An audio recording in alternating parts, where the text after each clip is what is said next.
Good morning student. आज हम करेंगे एक्सरसाइज 9.1। उसका क्वेश्चन नंबर 1 है, recall that two circles are congruent if they have the same radii, prove that equal chords of congruent circle subtend equal angles at their centre. First of all, congruent circle मतलब जो दिखने में बिल्कुल similar होते हैं, एक दूसरे को बिल्कुल कवर कर ले, वो होते हैं आपके कॉन्ग्रुएंट सर्कल्स। और सबटेंड एंगल्स, कॉर्ड के साथ सेंटर पे जो बनने वाला एंगल होता है, that is called subtense angle. Alright, तो यहाँ पे हमें ये प्रूव करना है कि अगर यहाँ पे क्या लिखा है, आपके पास टू सर्कल्स है जिनके पास सेम साइज की कॉर्ड है, तो वो सेंटर के साथ ये जो एंगल बनाएंगे ये क्या होंगे, आपके इक्वल होंगे। ठीक है, तो यहाँ पे सबसे पहले गिवन में लिखेंगे, आपके पास क्या है गिवन में है आपके पास सर्कल और जिसमें कॉर्ड है MN and OP। Let MN is equal to OP। हाँ, MN is equal to OP are, ये आपके क्या है, टू कॉर्ड्स जो कि क्या है, इक्वल है, ये आपने लिख दिया। अब आपको क्या प्रूव करना है, टू प्रूव, क्या प्रूव करना है, angle MON is equal to angle, यहाँ पे इसका नाम हम Q कर देते हैं, angle QO dash and P, और ये हो जाएगा QP। ठीक है, तो एंगल MON और एंगल QO डैश P, ये आपको प्रूव करना है कि ये जो एंगल बनने वाले हैं ये इक्वल है। अब जैसे आपको ध्यान होगा, हमने थ्योरम करी थी, तो थ्योरम में हम ऑलरेडी ये प्रूव कर चुके हैं कि ये जो एंगल होते हैं ये कॉन्ग्रुएंट होते हैं और ये इक्वल होते हैं। तो यहाँ पे सबसे पहले अपन क्या, अब इसको प्रूव करते हैं। तो सबसे पहली चीज़, आपको दिख रहे हैं दो ट्राइंगल, ट्राइंगल को क्या करना है, आपको कॉन्ग्रुएंट प्रूव करना है। तो सबसे पहले आप लिखेंगे, first of all, in triangle MON and triangle QO dash P। अब इनमें कॉन्ग्रुएंट प्रूव करना है, तो कॉन्ग्रुएंट के लिए क्या क्या चाहिए आपको, देखिए ये तो गिवन है कि MN equal to QP, first thing. Second, OM equal to O dash Q। Third, ON equal to O dash P। अब ये कैसे इक्वल है, they are the equal radius of the circle. Circle के लिए आप radius जो है कहीं भी लेंगे वो क्या होगी, इक्वल। तो अगर ये तीन चीज आपके पास इक्वल है तो आपका ट्रायंगल कॉन्ग्रुएंट हो जाएगा। सो लेट्स राइट, फर्स्ट यहाँ पे हो जाएगा MN equal to QP। Reason क्या आएगा, गिवन। अब यहाँ पे आप इतना ही लिखेंगे, गिवन है, क्योंकि हमको पता है कि इक्वल कॉर्ड्स आर इक्वल, ये आपके पास गिवन है। सेकेंड थिंग हो जाएगी आपके पास क्या, सेकेंड हो जाएगा आपके पास OM is equal to O dash Q। And third thing हो जाएगी आपके पास, यही लिख देते हैं, ON is equal to O dash P। इनका रीजन सेम है, साथ में लिखा है। क्या रीजन आएगा, same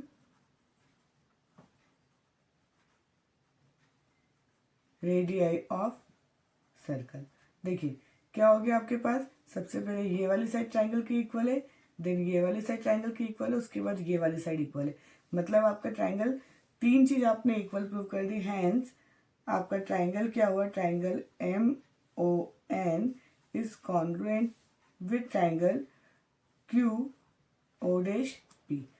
reason, all the three sides are equal, तो यहाँ पे आएगा बाय SSS कॉन्ग्रुएंस रूल। आपने क्या बता दिया कि ट्राइंगल क्या है आपका, कॉन्ग्रुएंट। अब देखिए, अगर ट्राइंगल कॉन्ग्रुएंट और करस्पॉन्डिंग पार्ट्स जो होते हैं वो इक्वल होते हैं, तो यहाँ पे आप लिख सकते हैं, hence angle MON is equal to QO dash P, angle QO dash P। अब रीजन क्या लिखेंगे यहाँ पे, by CPCT corresponding parts of convex triangle. ये हो गया आपका क्वेश्चन, हैंस प्रूव। ऑलराइट, ये आपका क्वेश्चन नंबर 1 कंप्लीट हुआ। देखने में क्वेश्चन बहुत बड़ा था, लेकिन सॉल्यूशन इसका क्या है, बहुत छोटा है। ठीक है, नाउ अब नेक्स्ट क्वेश्चन को सॉल्व करते हैं हम। Okay, so question number 2 is prove that if chords of a congruent circle subtend equal angle at their center, then the chords are equal। ये आपके फर्स्ट क्वेश्चन का अपोजिट है, ठीक, कन्वर्स क्वेश्चन जिसको हम बोलते हैं। यहाँ पे आपके पास गिवन है कि MON and PO dash Q, ये जो एंगल है सेम सर्कल है, इस पे ये एंगल बन रहे हैं, ये दे आर इक्वल। अब आपको प्रूव करना है कि जो कॉर्ड्स है आपकी M N and P Q they are equal. So we will write given क्या है M O N and P O dash Q these are equal. आपको प्रूव क्या करना है M N equal to P Q. यहाँ तक आपने question की लैंग्वेज में लिख दिया। चलिए let's start to proof. Proof करने के लिए दो ट्राइंगल है M O N and P O dash Q, तो लिख दे in triangle M O N and P O dash Q.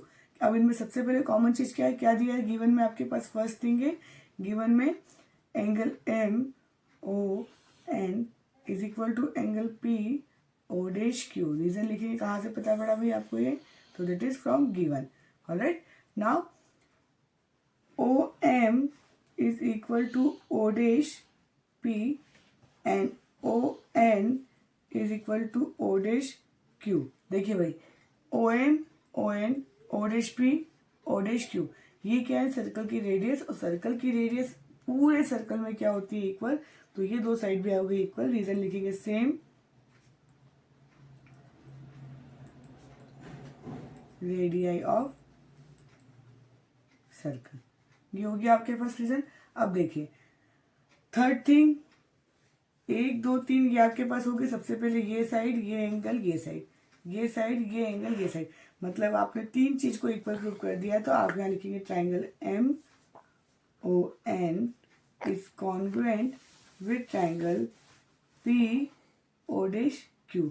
अब यहाँ रीजन लिखना पड़ेगा, आपने इसको कॉन्ग्रुएंट कैसे प्रूव किया है, तो एक एंगल है, दो साइड है, ये side included angle then side, मतलब यहाँ पे आएगा बाय SAS congruence rule।